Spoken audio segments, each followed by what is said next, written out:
ये कंधे को अब एक्टिवेट, गर्दन की नसों को एक्टिवेट किया जा चुका है। अब जो स्पॉन्डिलाइटिस से नीचे की स्थिति होती है उस पर इनके हाथ को स्टिमुलेट किया जा रहा है ताकि हाथ की नस नाड़ियाँ, जैसे किसी की फिंगर अपने कंट्रोल में नहीं रहती, तो फिंगर कैसे कंट्रोल में आएगी, कंधे आपके कैसे नियंत्रण में रहेंगे, किन्हीं का हाथ नहीं उठता है या बहुत दर्द करता है उठाने में।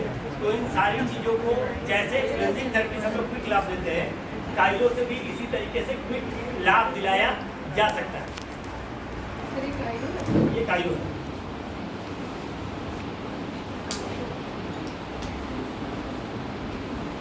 आपने बहुत लोगों ने देखा होगा कि किसी किसी के कंधे तो बिल्कुल सेफ में कटे हुए दिखते हैं और पीछे करने पे वो हड्डियां जुड़ जाती है कंधे वाली, लेकिन बहुत सारे लोगों का एकदम प्लेन और सपाट हो चुका होता है। ऐसा इसलिए होता है कि उस तरह का फ्रिक्वेंसी नहीं रहने पे या ज़्यादा लंबे समय तक कुर्सियों पे बैठने पे वो चीज़ें एक विशेष सेट में आ जाती है और कंधे धीरे धीरे जाम होते हैं। जाम होने में एक लंबी प्रक्रिया लगती है, लेकिन सुधरने में बहुत ज़्यादा समय लगता है। काइरोपैथी एक ऐसा तरीका है जिस माध्यम से ये सारे चीज़ों को एक्टिवेट करेंगे, और ये सबसे फायदेमंद क्लींजिंग थेरेपी के बाद होता है, क्योंकि मैंने बोला ना क्लींजिंग थेरेपी के बाद आपकी मांसपेशियाँ ढीली रहती हैं, फ्लैक्चुएट होती है, तो उस फ्लैक्चुएशन के समय में इस थेरेपी का सबसे ज़्यादा लाभ होता है। तो एक एक जो वर्टिब्रा है, सारे वर्टिब्रा को हिलाया जा रहा है, सेट किया जा रहा है, अपने स्थान पर लाया जा रहा है। क्योंकि सुबह आप लोगों ने देखा तो नाभि हटी हुई है, होने के बाद ये कराने के बाद नाभि फिर ठीक है।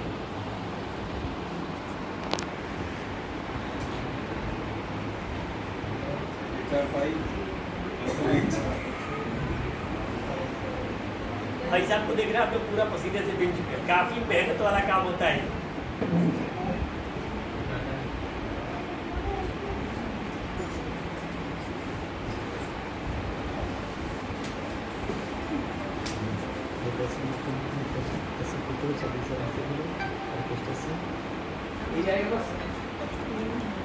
देखिए अब ये टच नहीं हो रहा है, आप लोग रिकॉर्डिंग रखिएगा इस चीज़ का कि ये चीज़ें का पैर टच नहीं हो रहा है, बैलेंसिंग नहीं सही है, सारी शरीर में खिंचावट है, जिसके वजह से इनका पैर मोड़ने पे पीछे टच नहीं हो रहा है।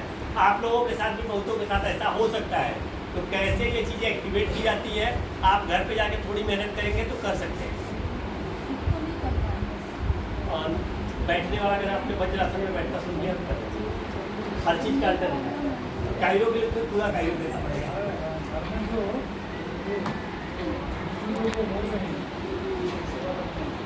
अब देखिए इस समय मांसपेशियां आपकी ढीली है क्योंकि एप्सम शॉर्ट शरीर में है, तो मांसपेशियां इनकी लूज है, तो हम लोगों को करना आसान है। जिसकी बहुत ज़्यादा स्टिफनेस है, टाइटनेस है, पेट साफ नहीं है, नाभि अपने स्थान पर नहीं है, उनको विशेष लाभ नहीं मिलता है, क्योंकि इन्होंने क्लींजिंग थेरेपी की पूरी प्रक्रिया कर दी, तो इस समय इनको ज़्यादा लाभ होगा।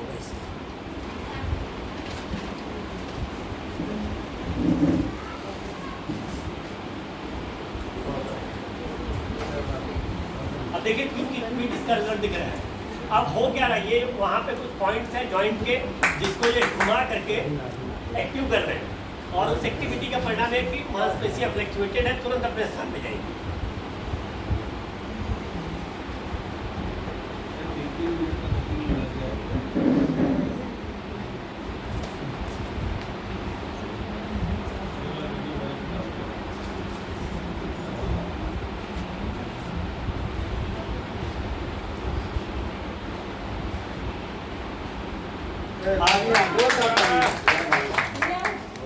बिल्कुल ठीक है, चलिए आइए सर इधर थोड़ा सा इस पैर को भी कर दीजिए। अब देखिए ये होता है थेरेपी का फायदा, आपको तभी समझ में आएगा कि क्विक रिजल्ट दिखे। तो काइरो का रिजल्ट क्लींजिंग के बाद क्विक रिजल्ट। अब वाराणसी का जो नेक्स्ट कैंप की घोषणा करेंगे उसमें ये भी व्यवस्था बहुत अच्छा। अब सीधे करके थोड़ा सा बैलेंसिंग करिए, नाभि नाभि हाँ अभी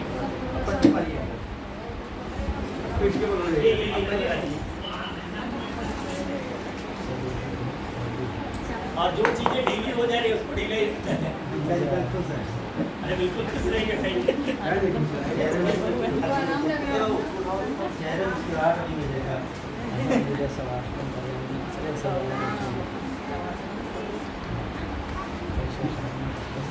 बॉडी बैलेंस रखा है, ठीक है। अब बॉडी बैलेंस हो गई, अभी तो पिछला हिस्सा बैलेंस हुआ है। जिस तरीके से क्लिनजिंग थेरेपी में एक एक ऑर्गन की अलग अलग क्लिनजिंग थेरेपी कराई जाती है और नेचुरली थेरेपी के बाद सही हो सकती है चीजें, उसी तरीके से बोन की भी एक एक अलग अलग सेटिंग होती है। सर्वाइकल की सेटिंग, कंधे की सेटिंग, कमर की सेटिंग, रीढ़ की हड्डियों की सेटिंग, घुटने की सेटिंग, जंघा की सेटिंग, ये सारी सेटिंग्स की जाती है।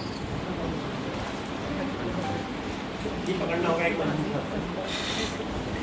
एक बिल्कुल आ जाइए, मुझे सही है अपनी करना अंदर ऐसा नहीं होगा। हैं? चले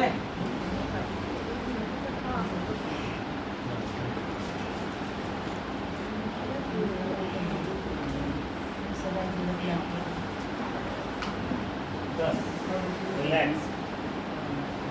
आवाज आई होगी, आपको पता चला होगा।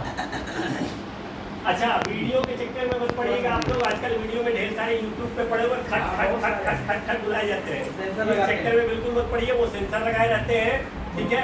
हड्डियां नेचुरल उतनी आवाज नहीं करती जितना वीडियो में दिखाया जाता है, वो केवल इम्प्रेस करने के लिए होता है। हम लोगों का मकसद पेशेंट को रिलीफ दिलाना है, हड्डियां चटकाना बिल्कुल नहीं है। सांस लीजिए, थोड़ी बहुत नेचुरल आवाज आती है, लेकिन उतनी नहीं आती जितना वीडियो में दिखता है। आवाज आएगी। क्या नाम है इनका? नहीं, ये भी